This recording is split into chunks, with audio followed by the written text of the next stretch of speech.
What's up, Anthony? As promised, all stripped down.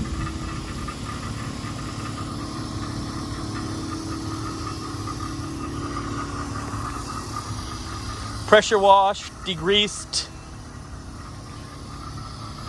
I removed the hatch, the spoiler, everything, so he can get in there because he owes me for the pan. So now he's ready to work in there. I also blew off some of the paint on the top. That way he has to bring it down to the bare metal on the top. Yes, sir. She's ready for you, man. So what I'm thinking is I got all the parts right here for your car. And we just bring the car there because he's doing the pan, which is right there.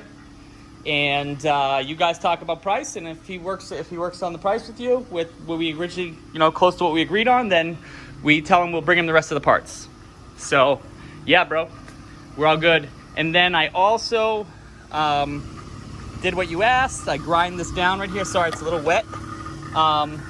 Metal is all good right here. It is solid. I would honestly just seal it. I'll show you when you come here. It's not rotted through. So we'll talk about that too. All right? See ya.